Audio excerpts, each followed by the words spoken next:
Tem uma profecia que sempre volta a aparecer no debate público, principalmente aqui na internet, de tempos em tempos, que seria o fim do dólar, ou o fim da hegemonia do dólar. Toda vez que os Estados Unidos fazem alguma cagada, ou a gente tem alguma crise financeira de proporção média ou grande, ou eventualmente guerras, ou ainda até mesmo uma reunião do BRICS, surge aquela manchete: o dólar está acabando, o império da moeda americana está ruindo e finalmente a gente vai se libertar do dólar. E principalmente agora que o nosso câmbio, né, o dólar está abaixo de R$5, poucos anos atrás estava 6,30, agora a gente está 4,98, 4,99 quando eu gravo esse vídeo, mais pessoas voltam a tratar desse assunto e eu quero, na medida do possível, sem ser o dono da verdade, tratar sobre esse tema aqui e dar a minha humilde opinião sobre o futuro do nosso querido dólar.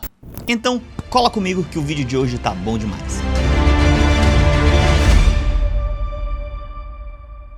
Eu dividi esse vídeo estrategicamente em 8 pontos que eu creio ser uma maneira muito mais didática de explicar para você, e você sabe que eu sou viciado em didática, e com essa sequência vai dar mais sentido, né, a opinião que eu quero transmitir a vocês, e eu creio que vocês podem embasar a sua própria opinião também usando essa sequência. No nosso bloco 1, nós temos que entender que o seguinte: o dólar não nasceu hegemônico, tem toda uma trajetória bastante específica por trás. Eu iria até trazer aqui para você bastante da história do dólar, mas eu sei que a galera pularia essa parte do vídeo. Então, vou resumir para você, para que a gente possa passar cada bloco de maneira rápida. O dólar mesmo só foi criado lá em 1792 com o Coinage Act, que estabeleceu o dólar como moeda monetária, né, dos Estados Unidos, mas isso não significa que eles inventaram a moeda do zero, como se eles tivessem tirado um nome da cartola, dólar, e criado do nada, tá? O que eles fizeram foi institucionalizar uma unidade que já era familiar a todos eles. Não sei se você sabia, mas no comércio daquela época era muito popular o dólar espanhol, que na prática era uma moeda de prata, né? Muito usado aí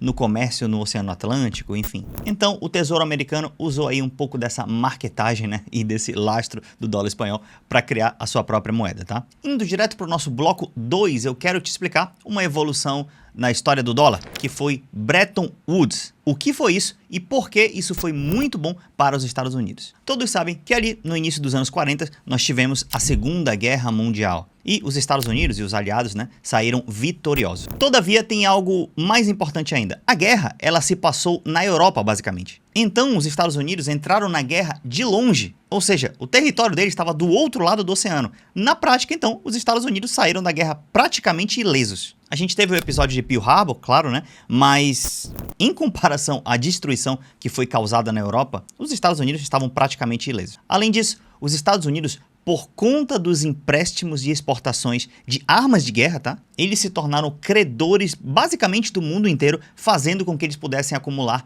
muito ouro. Então, poxa, eles tiveram uma vantagem econômica, além disso o território deles estava basicamente inabalado, enquanto seus concorrentes, vamos dizer assim, teriam que gastar bastante tempo se reconstruindo. Foi nesse contexto que, ali no final da guerra, em 1944, surgiu Bretton Woods, que era basicamente um sistema de câmbio fixo, eram câmbios atrelados, então todas as moedas do mundo elas seriam atreladas ao dólar e o dólar seria atrelado ao ouro, inclusive ao valor de 35 dólares por onça. Então funcionava assim: os bancos centrais do mundo inteiro faziam grandes reservas de dólares e quando eles precisassem, teoricamente, eles poderiam trocar esses dólares por ouro. E isso fez com que os Estados Unidos ficassem como uma espinha do sistema econômico mundial. Por quê? Ele era o único país grande que estava inteiro e tinha estrutura para sustentar aí uma espinha dorsal da economia mundial, tá? Então Bretton Woods foi muito bem aceito e teoricamente também os Estados Unidos tinham bastante ouro, então isso fortaleceu muito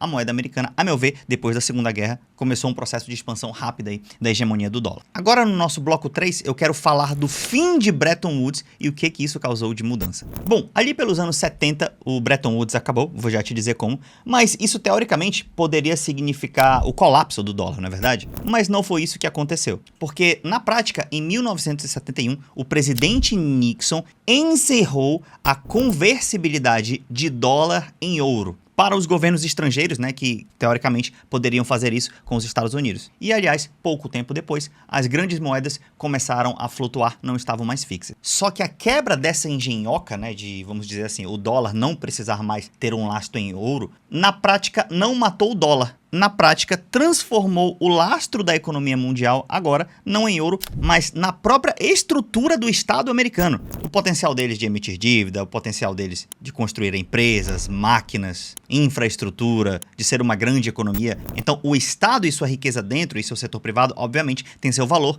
E isso que lastreava a moeda dólar. Então, ficou algo mais ainda fiduciário, mais ainda baseado na confiança. E isso não abalou o dólar. Além disso, isso permitiu que o centro do sistema financeiro fosse para outro lugar agora, fosse para Wall Street, porque lá a gente sabe que tem o mercado financeiro, negociam muitos papéis também, e claro, o título do Tesouro americano também ocupou um lugar de destaque nessa situação, né? Então a gente está falando de negociação de papel, negociação de dívida pública, títulos privados também, mercado financeiro, enfim. Aí você fala assim, pô, Daniel, mas cara, quebrando o Bretton Woods, talvez as outras economias não poderiam se juntar e fazer uma espécie de que, cara, os Estados Unidos agora, quem garante que a gente vai ter um lastro bom neles? Por que a gente não faz um negócio separado? Uma ideia diferente? Sim, poderia, eventualmente, no metaverso, as economias se juntarem e fazer isso. Mas os Estados Unidos tiveram uma sacada muito interessante, que é o famoso acordo petrodólar. Então, a Arábia Saudita é a maior produtora e exportadora de petróleo do mundo. E nesse acordo, os Estados Unidos chegaram com os sauditas e falaram o seguinte, ó, meu irmão, eu vou oferecer para você equipamento militar, vou te oferecer alta tecnologia, várias paradas para você se defender e a sua indústria da defesa ficar muito boa. E os sauditas falaram, uau, que incrível, que maravilhoso. Mas o que os Estados Unidos pediram em contrapartida, eles falaram, em compensação, eu quero que você negocie o seu petróleo somente na moeda dólar. E os sauditas olharam e falaram, tudo bem, a gente vai lucrar de qualquer jeito, ainda vai ganhar arma. Os sauditas aceitaram o acordo e agora todos os países do mundo que eventualmente negociassem petróleo, e a Arábia Saudita estava muito à frente, tinham que comprar o dólar para poder negociar com a Arábia Saudita, e isso aumentou a demanda gigantescamente por dólar, consolidando-se mais ainda como uma moeda principal do mundo, né? O que traz a gente para o bloco 4, quando os bancos centrais começam a guardar reservas de dólares e isso consolida na prática o dólar como moeda mundial, podemos dizer assim, sendo o dólar o coração da infraestrutura do capitalismo mundial. Nesse ponto, os bancos centrais fazem reservas internacionais, guardam suas reservas bancárias, muitas deles em dólar. Vou já trazer alguns números para vocês. O comércio entre produtos, às vezes de países que não tem a ver com os Estados Unidos, começou a ser feito em dólar. Então, por exemplo, o Brasil negocia commodities com a China, eles têm que usar a moeda de um terceiro, que é o dólar, para fazer esse tipo de troca. Pode não parecer fazer muito sentido, né? Mas toda essa história resumida que eu te contei fez com que o mundo chegasse nesse ponto. Então, o Banco Central americano, o Federal Reserve, se tornou, na prática, uma peça global de liquidez através das linhas deles de swap. E o mercado de treasuries, né, os tesouros americanos, os bonds, os títulos, consolidou-se como principal ativo de segurança do sistema mundial. Então, às vezes, até nas nossas mentorias de investimento, a galera sabe, né, que no meio de uma crise, às vezes a galera corre para liquidez e muita gente corre para o dólar, né, corre para comprar títulos do tesouro americano. Por enquanto é assim, mas será que no futuro vai mudar? Esse é o tema do vídeo, tá? Então, o que eu quero te dizer é, sim, o dólar foi e é muito profundo, ele é extremamente enraizado em todo o sistema financeiro nacional e em toda a confiança e credibilidade mundial. E esse poder todo traz a gente para a pergunta do bloco 5, que é, será que isso enriqueceu os Estados Unidos? Essa posição estratégica da moeda deles enriqueceu?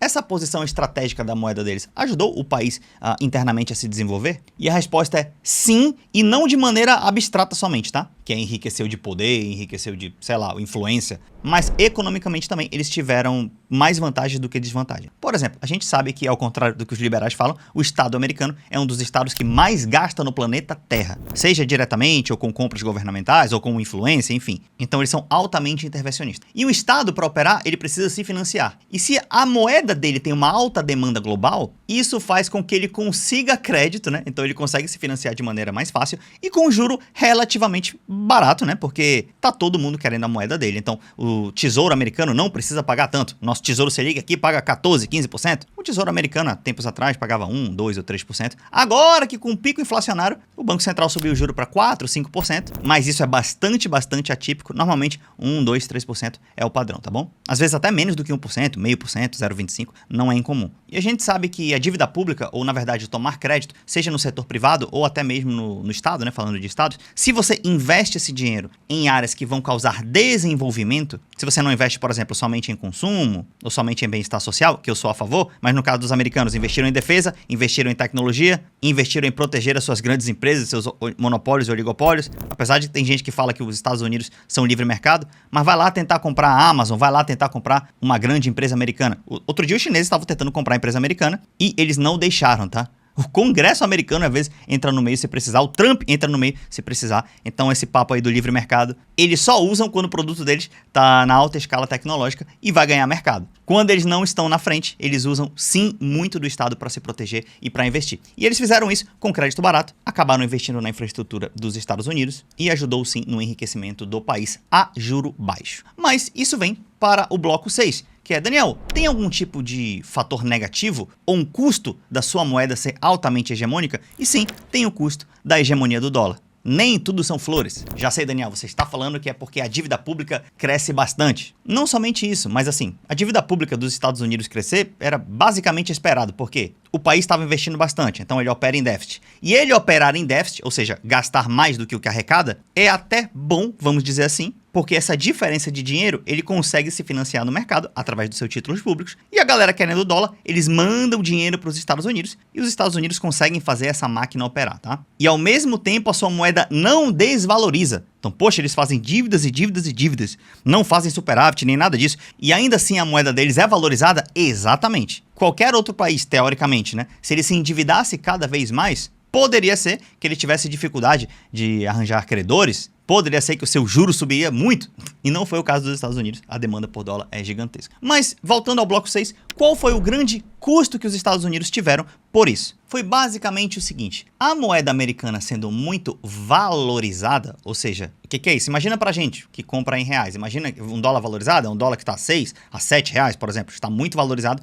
e a nossa moeda aqui está desvalorizada. O dólar sendo valorizado, o americano tem um poder de compra maior, porque, poxa, a moeda dele vale muito, ele pode comprar produtos dos outros lugares do mundo. Então, isso aumenta a importação, porque o americano tem um poder de compra gigantesco. Então ele começa a trazer produtos da China, da Europa e de outros lugares do mundo. Então a importação nos Estados Unidos aumenta. Já por outro lado, as exportações, ou seja, produtos feitos nos Estados Unidos que eles querem mandar para outros lugares do mundo, por exemplo, um iPhone, né, que é um símbolo. Apesar do iPhone não ser feito lá, tá? Mas assim, finge que é isso. Um iPhone, por exemplo, se o dólar subir agora para 20 reais, você vai pensar 2 vezes antes de comprar um iPhone. Vai ficar super caro. E isso acontece porque a moeda deles estava muito valorizada. Então, quando a moeda deles é muito cara, as pessoas dos outros lugares do mundo vão pedir menos produtos americanos. Logo, eles vão exportar menos. Então, eles importam muito e exportam menos. Com isso, eles têm um buraco na balança comercial. E se fosse só o buraco na balança comercial, ok, você poderia fazer alguma outra... Poderia não ser um problema tão grave assim, tá? Apesar de ser. Mas o principal problema nessa situação seria a desindustrialização. Por quê? As empresas que exportam esses produtos normalmente são indústrias. E se a moeda tá tão cara que o resto do mundo não quer comprar, como é que a indústria sobrevive? Então, eu trouxe um gráfico para você, que você vê que de 2005 a 2025, os últimos 20 anos, a participação da manufatura no PIB, tá? A gente está falando basicamente de produtos industriais, caiu de 13% para basicamente 9,4%, 10%, tá? Então, de 13 para 9, pode não parecer uma queda tão grande, mas em valores relativos é uma queda bastante grande. Claro, eles ainda são uma superpotência, claro, 10% ou 9% de muita coisa é muita coisa. E claro, eles têm também a parte de serviços, alta tecnologia, software, design, enfim, que eles são muito fortes nisso. Mas o presidente Trump e o próprio Joe Biden já perceberam isso. Eles falam, cara, a nossa indústria tá caindo pra caramba e os chineses estão crescendo muito. E aí o Biden fez lá o Bidenomics, né, uma tentativa de industrializar o país, de reindustrializar, né, porque esses números estão caindo. E o Trump tá tentando fazer ver a loucura, sanciona um país e mexe em moeda e faz guerra. Ou seja, os Estados Unidos é um império caindo, não estou falando que vai morrer, até porque a Inglaterra tá aí, o Reino Unido tá aí, e não morreram, né? A Inglaterra é um país super rico, tá? Mas os Estados Unidos estão nessa queda e estão atirando pra cima. Inclusive, por isso que o Trump, no início do mandato dele, ele falou que ele conscientemente queria desvalorizar a moeda americana. Você que está começando na parte de economia, talvez você não entenda muito esse termo. Mas ele viu isso, ele falou, cara, a nossa moeda está tão cara que as pessoas não compram o produto dos Estados Unidos. Não comprando produto daqui, a nossa indústria vai morrendo por falta de clientes. Então a gente vai desvalorizar a moeda. E agora, por exemplo, como o dólar está 4,99, eu estava até vendo umas notícias ainda há pouco, que os brasileiros começaram a comprar mais produtos dos Estados Unidos. Por quê? Porque o poder de compra aumentou um pouquinho, né? Antes o dólar estava 6, agora está tá 4,99, então o brasileiro já anima e já começa a importar alguns produtos dos americanos. Então desvalorizar a moeda, o que dizem, né, é um dos intuitos do Trump para ver se melhora a industrialização do país. Eu, Daniel, acho meio difícil de competir com a China, porque mesmo que desvalorize o dólar, mas assim, a moeda da China é muito mais desvalorizada, artificialmente inclusive, tá? Então o mundo inteiro prefere comprar da China. Vindo pro nosso penúltimo bloco, bloco 7. Quem é mais forte, o dólar ou outras moedas? Será que o yuan chinês vai substituir? Será que o euro? Será que os bancos centrais ainda fazem reserva de dólar? Primeiro, um fato. O dólar, ele não é mais extremamente forte quanto era no passado. Ele só é muito forte, mas extremamente forte não era. Vou trazer números para te comprovar. A participação no dólar, que lá para o início dos anos 2000 era mais de 70% das reservas bancárias do mundo inteiro, cara, então era gigantescamente alta. Hoje, em 2025, né, o dado mais recente, caiu. Hoje os bancos centrais detêm basicamente 57%, 58% das suas reservas oficiais em dólar. Então caiu de 70% para 57%, mais de 70% na verdade, para 57%, uma queda bem significativa em 20 anos basicamente. O euro, para você ter uma ideia, em torno de 20%. Tá? E o yuan chinês, a gente está falando que hoje em dia são basicamente 1 ou 2%. Antes era irrelevante, hoje a gente está falando 1, 2 e poucos por cento das reservas oficiais do mundo, tá? Mas ao mesmo tempo, o dólar seguia presente em 89,2% das transações cambiais globais em 2025, continuando muito acima do que qualquer outra moeda, tá?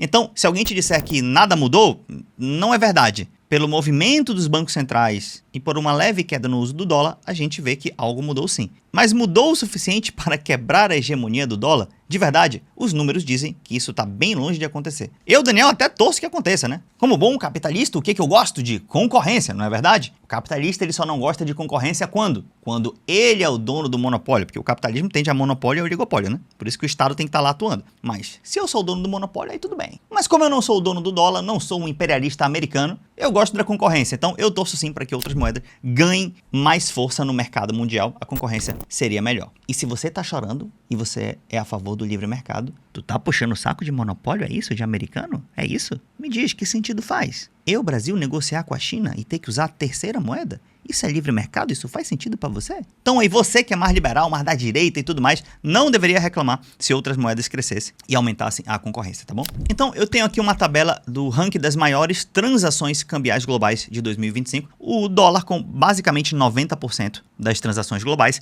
o euro com 30%. Daniel, isso passou de 100%. É, porque transações envolvem duas moedas, tá? Então por isso que isso passa de 100%. O iene japonês, por conta do juro basicamente zero do Japão, se bem que o juro japonês subiu agora, já cheguei a comentar isso em outro vídeo, 17%, tá? A Libra, 10% e a moeda chinesa, 8,5%, um valor bem significativo. Há um tempo atrás era menos de 1% isso aqui. Então, aos aventureiros com China, inclusive eu gosto bastante de China, tá? Mas a China ainda está longe de se tornar uma hegemonia mundial. A gente tem várias moedas na frente dela. Como eu mostrei para vocês, o euro é nitidamente a segunda melhor moeda do mundo, nesse sentido que a gente está avaliando. Então, muito do que falam dos BRICS, muito do que falam da China, do Brasil e tudo mais, apesar de ter torcida, e eu tenho torcida a favor para que os BRICS cresçam e a gente dependa menos do dólar, mas eu tenho que ser pragmático. O fato é que a moeda mais usada de todas, que é a chinesa, está lá em 8%, e a dos americanos está em 90%, e o euro em mais de 20%, quase 30%, né? E lembrando que essa soma pode ser maior do que 100%, então esses 8% da China representam menos ainda, tá? Então, senhor gafanhoto, que você que acha que os Estados Unidos vão cair amanhã, ou daqui 5 anos, ou 10 anos, eles podem até cair, mas não será tão rápido assim, e dificilmente eles vão cair num ponto de que eles não deixem de ser uma grandiosa economia. Ah, Daniel, mas o BRICS vem com tudo. Lembrem de uma coisa, confiança e credibilidade, ela não é construída no curto prazo. Querendo ou não, o BRICS parece algo novo sobre a perspectiva de tempo da história mundial econômica. E o dólar, as pessoas estão extremamente acostumadas, está profundamente enraizado. Então, se você acha que vem uma ideia nova e de repente todo mundo vai ficar maluco com ela, igual mais ou menos a galera do Bitcoin fica, né? Aquela ideologia toda. Eu, Daniel, apesar de ser um entusiasta, não vou sair me emocionando com isso. Eu sei que o dólar, pelo menos nos próximos anos ou décadas, vai ser bastante importante ainda. Mas trazendo para o bloco 8, que é um argumento sério contra o dólar. Um risco que o dólar e os Estados Unidos têm que ficar de olho, na minha opinião. Que é o seguinte, com essa queda lenta, né? E também não queda de morte, como eu falei para vocês, do Império Americano, mas queda, o uso geopolítico que o Trump e os Estados Unidos, e até o Biden ou os Estados Unidos no geral, têm feito, não tem sido muito bom, na minha opinião. especialmente porque eles estão fazendo muitas sanções. E, cara, se você tem um presidente maluco, ou então um país que começa a sancionar. Ah, Daniel, você tá falando do bloqueio de Cuba e da Venezuela? Não, isso é do passado já. Mas além desse, aí sanciona Rússia, aí sanciona não sei o quê, aí sanciona Brasil, aí mete taxa não sei aonde, aí sanciona China, aí cria briga e tal. Esse desespero pra meter sanção em todo mundo, que é um negócio estranho, que não parece com o livre mercado isso aí, né? Mas tudo bem. Isso faz com que, mesmo que esse eixo de credibilidade e de medo que as pessoas têm, que numa crise eles fogem pro dólar, que isso seja abalado um pouco e, eventualmente, sim, apareceu pela primeira vez na história, talvez não pela primeira vez, mas de maneira mais nítida, até pela internet, pela primeira vez na história, a gente percebe que países estão mais abertos a usar outras moedas em algumas negociações que não sejam o dólar. Eu mesmo, Daniel, se eu pegar minha carteira de investimento lá do começo, né? Eu nem imaginava investir em China, investir em outros países. Hoje eu já acho interessante não ter uma exposição 100% ao dólar. Para mim, é muito interessante. Você tem aí até o investidor sardinho, o Raul Senna, eu conheço ele. Ele tá lá na China agora e provavelmente ele vai abrir um ETF aqui no Brasil, né? Que é um jeito de você investir na China. Não sei se vai ser o ETF dele vai ser melhor, tem que ver a taxa de administração. Mas é um jeito de você investir na China via Brasil, através da bolsa de valores daqui. Então, no passado, né, até a galera que fala de finanças na internet, ninguém abria muito e falava muito sobre China, ou então falava mais didaticamente. Mas trazer produtos de investimento, ou incentivar, ou até achar interessante que o Lula converse com o Xi Jinping, que eventualmente eles troquem algumas commodities por alguns produtos chineses na própria moeda, ou seja, usando real e yuan para isso, tá? Você pode ver que mais pessoas, até que eram muito pró-Estados Unidos, começam a achar essa ideia não tão ruim ainda. Eu super gosto da ideia, mas você vê que tá sim abrindo o mercado para essa discussão. E apesar de ser contraditório, que eu falei, Daniel, você falou que não vai quebrar a hegemonia do dólar e tal, mas do outro lado você falou que abriu a oportunidade, é porque o que eu quero que você tenha, que você calibre é o seguinte, que essa oportunidade, mesmo que as pessoas entendam, mesmo que as pessoas sejam entusiastas dela, mesmo que todo mundo comece a odiar o Trump e o dólar agora, ninguém é maluco o suficiente de deixar o dólar pra lá. Eu, Daniel, também não sou. Eu tenho meu ETF VVB11, eu tenho dólar, eu até viajo para os Estados Unidos, enfim. Então, a gente não é maluco o suficiente, o sistema financeiro global não é maluco o suficiente de fazer uma super substituição. Se você for ver uma notícia aí, o Banco Central brasileiro diminuiu um pouco a proporção que ele tem de dólar e começou a colocar ouro nas suas reservas. Eu acho o movimento super legal. Se ele colocar yuan, eu acho o movimento super legal. Mas você acha que o Banco Central vai zerar o dólar? Não. Então, esse movimento, mesmo que ele seja muito, muito, muito agressivo, na prática, o que as pessoas vão fazer? Eles vão diminuir a sua exposição a dólar, mas nunca zerar. E ela ainda vai ser uma grande exposição, na minha humilde opinião. Então, resposta final do vídeo e opinião final do vídeo. É o fim do dólar? Para mim, hoje, falando da data de 2026, isso é apenas um mito. E pelo argumento que eu acabei de colocar para vocês, imagino que nos próximos anos ou décadas, o dólar ainda vai ser extremamente forte. Então, para os senhores que detestam americanos e Trump e dólar, enfim, não é uma boa notícia que eu trouxe para vocês, tentando ser bem pragmático e honesto. Mas você pode sim comemorar. Por quê? Porque é provável que com o passar do tempo, você não vai ver uma hegemonia maior do dólar, mas sim menor, e outras moedas vão aparecer como a alternativa. E a meu ver, isso é muito bom, inclusive para a economia mundial. Esse negócio de só um cara querer ser o manda-chuva, a polícia do mundo e tudo mais, para mim, não é bom. E nós temos que ter várias opções. Agora, se você quiser aprender a investir em dólar nos Estados Unidos, na China, no Brasil, storyvest.com.br. Você sabe o meu viés mais desenvolvimentista, mas, assim como nesse vídeo e como na mentoria também, eu tento ser bastante pragmático. Então, se você é de direita, de esquerda, de centro, o que eu vou te mostrar são práticas que sim, vão fazer você ter uma vida financeira provavelmente muito melhor, vão fazer você aprender a investir de uma maneira muito fácil e muito melhor e com a melhor didática de todos os treinamentos que você encontra dos youtubers por aí. Isso eu te garanto, tá? Então, nossa turma sai daqui a algumas semanas, entre na nossa lista de espera, tem o QR Code aqui, ou você pode ir em storyvest.com.br e lá você vai ser redirecionado para o nosso link do grupo de WhatsApp. E vai ser uma honra ter você conosco na nossa mentoria. Um abraço e até o próximo vídeo.